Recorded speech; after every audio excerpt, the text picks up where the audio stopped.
दोस्तों, social media platform एक ऐसा प्लेटफॉर्म है जहां पर लोग अपने आप का मनोरंजन ही नहीं करते हैं बल्कि नए नए दोस्त बनाते हैं। कुछ ऐसे दोस्त जिनको ना तो कभी देखा है और ना ही कभी उनके बारे में कुछ जानते हैं, फिर भी उनके ऊपर आंख बंद करके भरोसा करने लगते हैं। आंख बंद करके भरोसा ही नहीं करते हैं बल्कि अपनी तमाम पर्सनल जानकारी भी उनके साथ शेयर करना भी शुरू कर देते हैं, जिसकी वजह से उनको कई तरह की परेशानियों का सामना भी करना पड़ जाता है। आज की कहानी में भी बिल्कुल ऐसा ही होता है। लेकिन पुलिस जब इस मामले की जांच पड़ताल करना शुरू करती है तो एक ऐसे गिरोह का पर्दाफाश होता है जो पिछले कई सालों से तमाम लोगों के साथ धोखाधड़ी करते चले आ रहे हैं। नमस्कार, प्रणाम। मैं आपका भाई, आपका दोस्त अभय, और आप देख रहे हैं द कीप क्राइम। दोस्तों, आज की जो सच्ची कहानी मैं आपको सुनाने जा रहा हूँ, ये सच्ची कहानी है कर्नाटक प्रदेश की। कर्नाटक प्रदेश का एक ज़िला पड़ता है बेंगलुरु, और इसी बेंगलुरु की एक कंपनी में काम करने वाला है गोपाल कृष्ण। गोपाल, जिसकी उम्र है लगभग 26 साल के आसपास। गोपाल एक मल्टीनेशनल कंपनी में काम करता है। ये बात है 1 अगस्त 2023 की सुबह के लगभग 10 बजे के आसपास की। गोपाल हर दिन की तरह सुबह 10 बजे अपने ऑफिस पहुंचता है। गोपाल के नंबर पर एक फ़ोन आता है। गोपाल जब उस फ़ोन को रिसीव करता है तो फ़ोन करने वाला व्यक्ति कहता है कि गोपाल भाई, मेरे पास तुम्हारे लिए एक बहुत बढ़िया न्यूज़ है। वो व्यक्ति जैसे ही इस तरह की बातें कहता है तो गोपाल उसको जवाब देते हुए कहता है कि शायद आपने कोई गलत नंबर लगा दिया है। दरअसल मैं कोई न्यूज़ रिपोर्टर नहीं हूँ, बल्कि मैं एक कंपनी में नौकरी करता हूँ। लेकिन गोपाल जैसे ही इस तरह का जवाब देता है, फ़ोन करने वाला व्यक्ति कहता है कि मैंने कोई भी गलत नंबर डायल नहीं किया है। तुम्हारा नाम गोपाल कृष्ण ही है ना? दरअसल तुम्हारी एक वीडियो मेरे पास है, जिस वीडियो में तुम एक लड़की के साथ गुलछर्रे उड़ा रहे हो। वो व्यक्ति जैसे ही इस तरह की बातें गोपाल से कहता है, ये सुनकर गोपाल के माथे पर पसीना आने लगता है। गोपाल एकदम से परेशान हो जाता है। गोपाल कहता है कि तुम कौन हो और कहाँ से बोल रहे हो? इस पर वो व्यक्ति कहता है कि तुमको मेरे बारे में जानने की कोई ज़रूरत नहीं है। मैं जैसा कह रहा हूँ तुम वैसा ही करो। अगर तुमने वैसा नहीं किया तो तुम्हारे लिए बहुत बुरा हो सकता है। मुझे मालूम है कि तुम्हारी शादी होने वाली है। क्या तुम चाहते हो कि ये वीडियो मैं तुम्हारी होने वाली पत्नी के पास भेज दूँ, या फिर तुम ये चाहते हो कि ये वीडियो मैं सोशल मीडिया पर वायरल कर दूँ? फ़ोन करने वाला व्यक्ति जैसे ही इस तरह की धमकी देता है, गोपाल एकदम से परेशान हो जाता है। गोपाल उससे हाथ जोड़कर गिड़गिड़ाते हुए कहता है कि तुमको जो कुछ भी चाहिए मैं सब कुछ करने को तैयार हूँ, लेकिन इस तरह की कोई गलती मत करना। गोपाल जैसे ही इस तरह की बात कहता है तो फ़ोन करने वाला व्यक्ति कहता है कि मुझको 20 लाख रुपए चाहिए, वो भी कैश। अगर तुमने मुझे 20 लाख रुपए कैश दे दिया तो मैं तुमको इसका ओरिजिनल सीडी वापस कर दूंगा। 20 लाख रुपए की जब डिमांड करता है, ये सुनकर गोपाल एकदम से परेशान हो जाता है। गोपाल कहता है कि 20 लाख रुपया बहुत ज़्यादा है, इसमें से कुछ कम कर दो। लेकिन फ़ोन करने वाला व्यक्ति कहता है कि हम भले ही बेईमानी का काम करते हैं, लेकिन फिर भी ये काम काफ़ी ईमानदारी से करते हैं।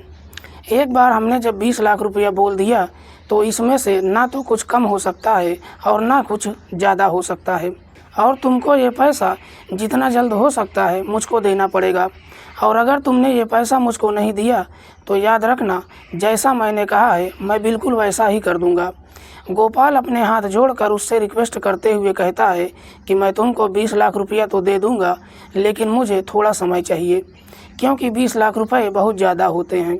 मेरे पास जैसे ही 20 लाख रुपए का इंतज़ाम हो जाएगा, मेरे पास तुम्हारा नंबर तो आ ही गया है, मैं तुमको फ़ोन करके बता दूंगा। वो व्यक्ति कहता है कि जितना जल्दी हो सके मुझको फ़ोन करना, और फिर फ़ोन काट देता है। इसके बाद गोपाल काफ़ी परेशान होना शुरू हो जाता है। गोपाल को समझ में नहीं आता है कि आखिरकार वो करे तो क्या करे। गोपाल जो मैसूर ज़िले का रहने वाला है, गोपाल मैसूर शहर से ही बीटेक और एमबीए की पढ़ाई करता है। उसके बाद बेंगलुरु शहर में आ जाता है। बेंगलुरु शहर में आने के बाद एक मल्टीनेशनल कंपनी में सेल्स मैनेजर पद की नौकरी करने लगता है, और बेंगलुरु शहर में ही किराए का एक फ्लैट ले लेता है और वहीं से अपनी नौकरी करने लगता है। गोपाल के माता पिता अपने गांव में ही पैतृक घर में रहते हैं। गोपाल जब अपनी नौकरी करना शुरू कर देता है तो अपने घर में खाना बनाने के लिए एक बाई को रख लेता है। बाई सुबह शाम खाना बना कर चली जाती है, लेकिन गोपाल शाम के समय जब अपनी नौकरी से वापस अपने घर आता है तो खाना खाने के बाद ज़्यादातर समय अपना सोशल मीडिया पर ही व्यतीत करता है। गोपाल एक दिन जब अपना फेसबुक अकाउंट खोलता है तो गोपाल की आईडी पर एक फ्रेंड रिक्वेस्ट आई थी। दरअसल जिसने फ्रेंड रिक्वेस्ट भेजा था वो एक लड़की थी जिसका नाम है नेहा। नेहा जिसकी उम्र है लगभग 24 साल के आसपास, जो दिखने में बेहद ही खूबसूरत है। गोपाल जब नेहा की फ़ोटो देखता है तो उसकी खूबसूरती को देखकर उसकी प्रोफाइल को खंगालना शुरू कर देता है। तब गोपाल को मालूम चलता है कि नेहा बेंगलुरु की ही रहने वाली है, लेकिन मुंबई में रहकर मॉडलिंग का काम करती है।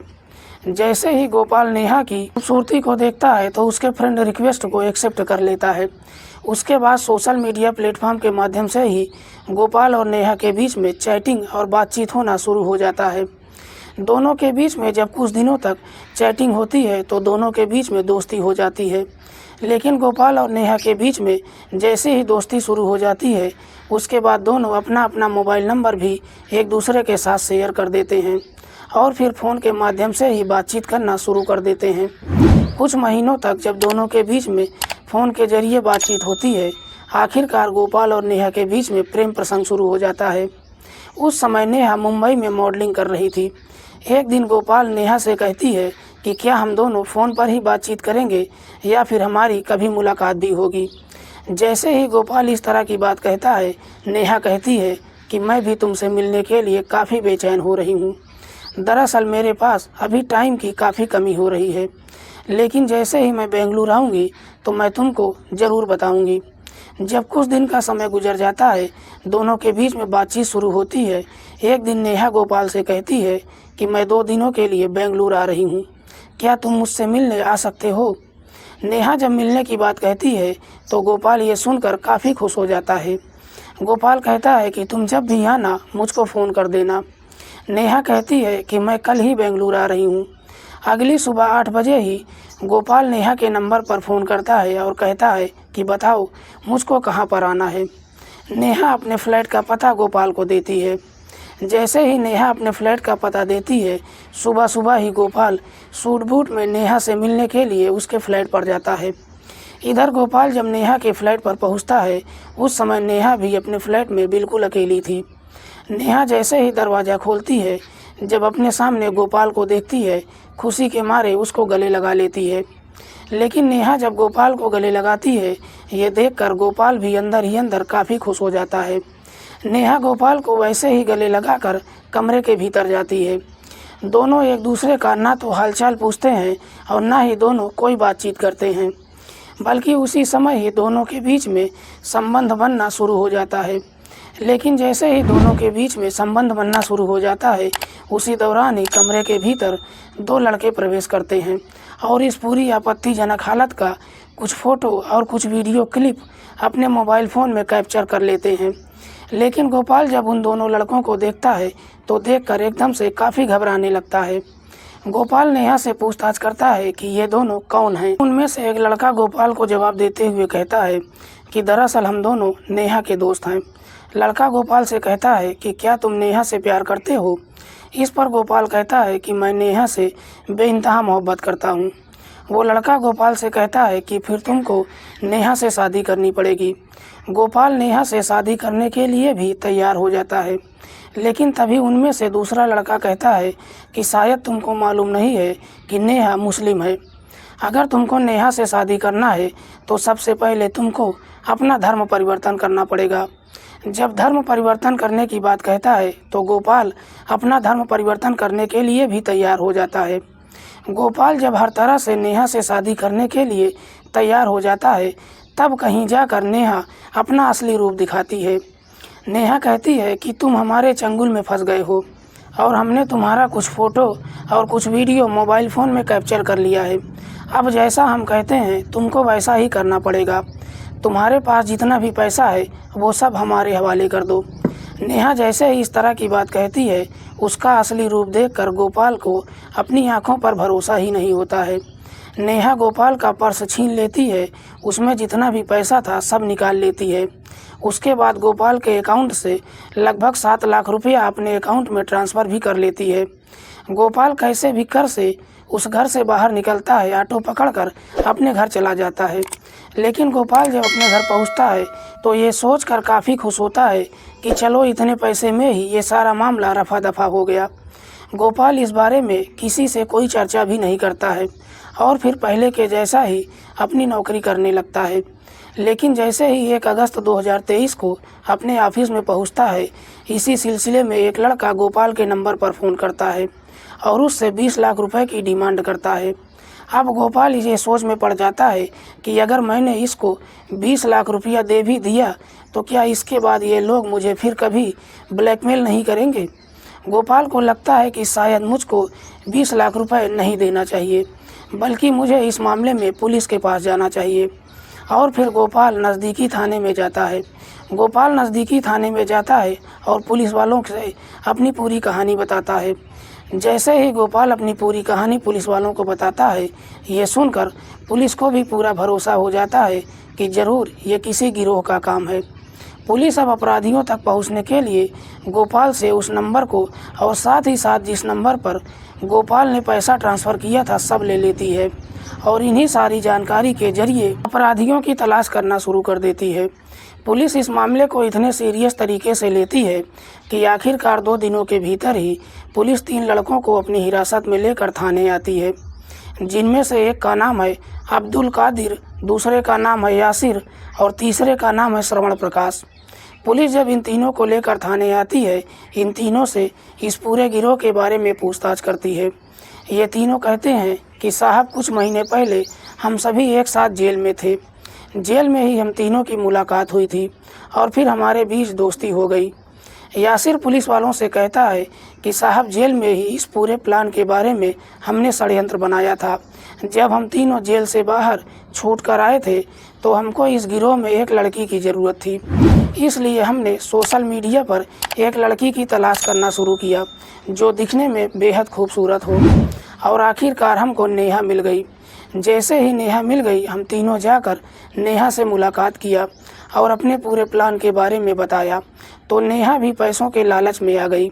उसके बाद नेहा अपने ही सोशल मीडिया अकाउंट से लोगों को फ्रेंड रिक्वेस्ट भेजना शुरू करती है, लेकिन ऐसे लोगों के पास भेजती है जिनके पास अच्छा खासा पैसा होता है या फिर वो किसी अच्छे पद पर नौकरी करते हैं। उन लोगों के नंबर पर फ्रेंड रिक्वेस्ट भेजती है और फिर उनसे दोस्ती कर लेती है। जैसे ही उस व्यक्ति की नेहा के साथ दोस्ती हो जाती है, उसके बाद नेहा अपने घर में बुलाती है और उनसे मुलाकात करती है। दोनों के बीच में जैसे ही संबंध बनना शुरू हो जाता है, इनमें से 2 व्यक्ति कमरे में जाते हैं और जाकर उनका आपत्तिजनक वीडियो और फ़ोटो बना लेते हैं और उसी फ़ोटो और वीडियो को दिखाकर ब्लैकमेल करते हैं। पुलिस इन तीनों से पूछताछ करती है कि क्या इससे पहले तुम लोगों ने और भी लोगों को ब्लैकमेल किया है। तो यासिर कहता है कि साहब हमने अब तक 12 लोगों का शिकार किया है। पुलिस नेहा के बारे में पूछताछ करती है तो तीनों एक ही जवाब देते हैं कि साहब नेहा के बारे में हमको कुछ नहीं मालूम है। पुलिस नेहा की काफ़ी सरगर्मी से तलाश करना शुरू कर देती है। लगभग 15 दिन का समय गुजर जाता है। आखिरकार पुलिस को पता चलता है कि नेहा मुंबई में है। पुलिस अपनी टीम के साथ मुंबई जाती है और नेहा को अपनी हिरासत में लेकर थाने आती है और फिर गोपाल की तहरीर पर इन चारों अपराधियों पर धोखाधड़ी का मुकदमा दर्ज करके चारों अपराधियों को जेल भेज देती है। फिलहाल ये चारों अभी भी जेल में अपने अपराध की सज़ा काट रहे हैं। दोस्तों, आज की कहानी सुनाने का उद्देश्य किसी को परेशान करना नहीं है, किसी की भावनाओं को आहत करना नहीं है। हमारा उद्देश्य समाज में हो रहे अपराध के प्रति आपको जागरूक करना है। मिलते हैं किसी और सच्ची कहानी के साथ, तब तक के लिए नमस्कार, जय हिंद।